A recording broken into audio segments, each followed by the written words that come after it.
and talk about wide range bar gaps. And, what is a gap? A gap is basically a sudden supply demand imbalance that happens. Something goes on, boom, there's this big imbalance, and out of contraction, you get expansion. It's showing a significant event in the market. And once we have a significant event, if we have an objective way to define it and then mark it, we can use it to read the flow of the market and then begin to make it functional and come up with ways to trade it, right? Don't make conclusions about gaps from anything you've read. Just let's learn to see them and understand it a little bit, and then we'll go on.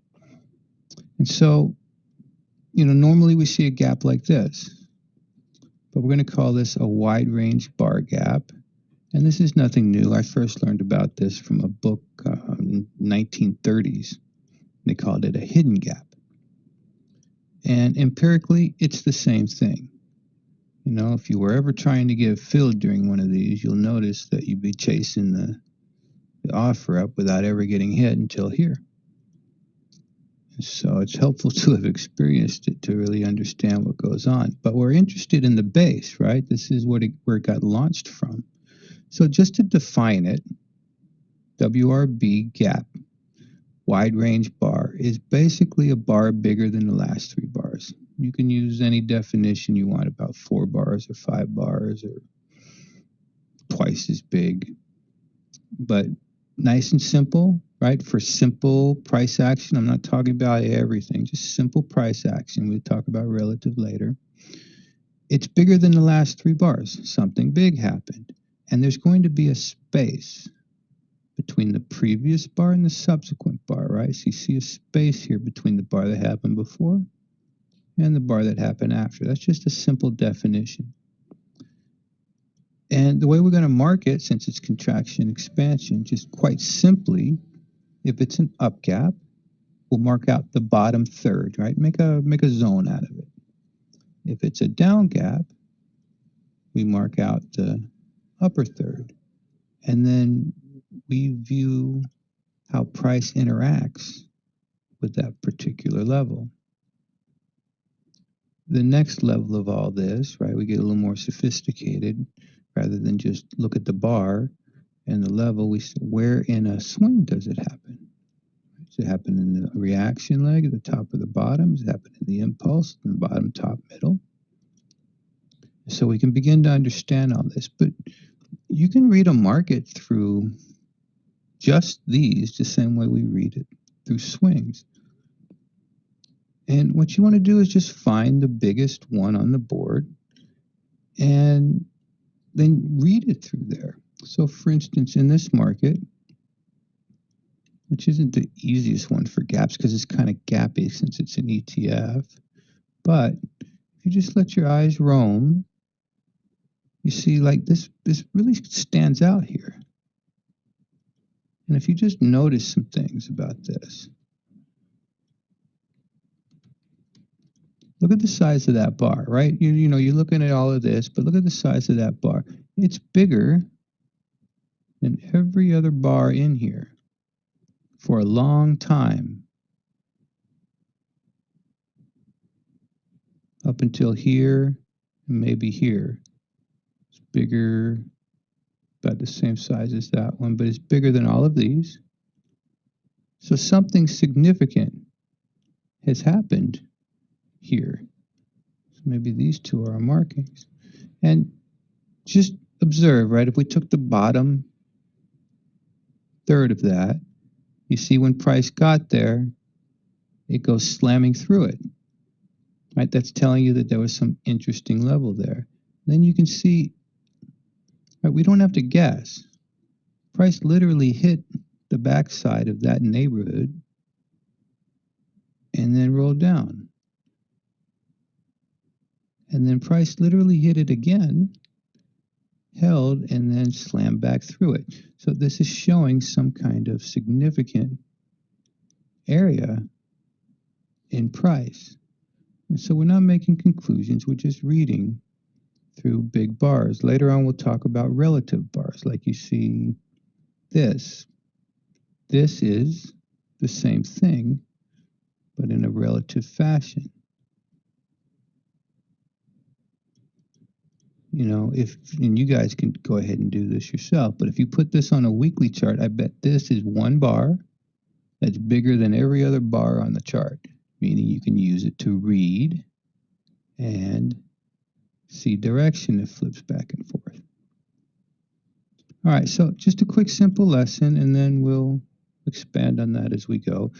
Basically, define it, find the biggest one, mark it, and then observe how price interacts with that. Don't just try to squint and find all the little ones. Now, we have to make these things functional. All right, so let's go ahead and line up our swing trade and arc. So no matter what we learn about gaps or swings or lines or blah, blah, blah, we need to make it functional, and we need to be able to do it with risk control. If you can't structure your trading with risk control, then no matter what you draw, you're just always going to be hit or miss with everything. So here we're just going to make a simple plan. It's very objective. We're going to go in at 49.57 with a buy stop, let the market take us in. And now we're just doing our documenting, making our plan, doing what we said we're going to do, plan it all out ahead of time. 49.57 with a stop of 44.63. And then we got to come up with shares. And this is part of my documentation routine. I'm going to enter it into a spreadsheet. You know, there's lots of free softwares out there you can use. So today is 2/21. We're talking ARKK, long. And then I'll move it over to the portfolio. And so this is an entry of 49.57 with a stop of 44.63.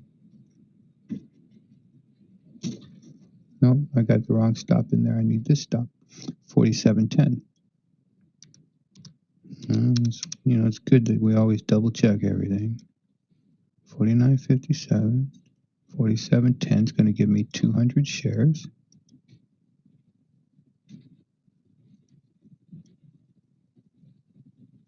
And let's correct this.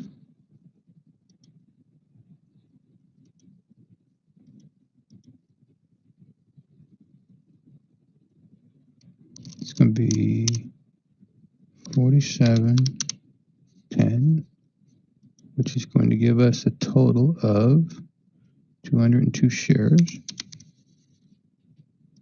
with a target of 64.39. All right, that should be set. Then we'll just check through everything, and let's go ahead and place orders. We can use a little risk reward tool here. So this is going to be a buy stop to take me into the market. Now, just keep in mind, that's an ETF and it's gappy. So if a gap's above it, we don't want in. All right, we want in at this price and only this price. So if a gap's above it, we turn this into a limit order, although I'm not sure how these guys handle it. We'll have to see on the fly.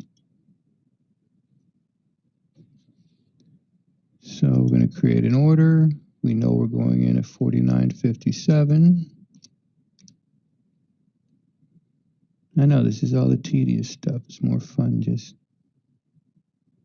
making pretty charts. 47.10 and 64.39.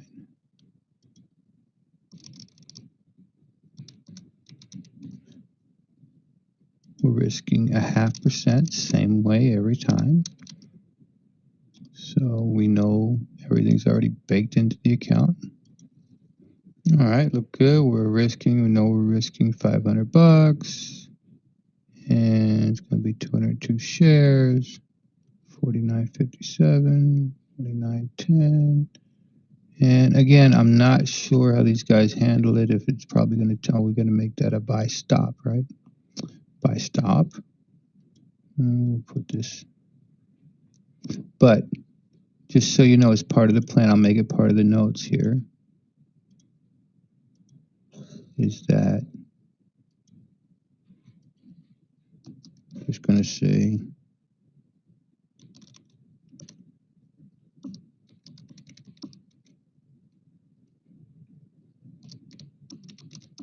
so brokers, they all handle this different. When it gaps, they might try to fill you at best price,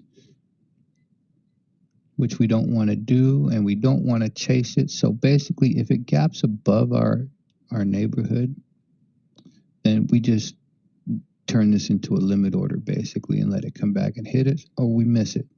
So this is just swing trading. That's all it is. Some people tried to hop in on this part of the swing, and you can see, right, they're puking it out because it's a big stop. Me, I'm getting in at this lower shelf part of the swing so I can define my risk. And it's not that one's right or wrong, right? If there was momentum, I wouldn't get a trade. And so maybe they get stopped, maybe I get stopped too. But it's a matter of being consistent in what you do, right? And the risk reward dynamics are all the same. You just can't come up with an idea and slap it on.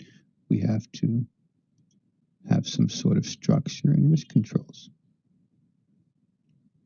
So that's it. See, I didn't talk too long this time.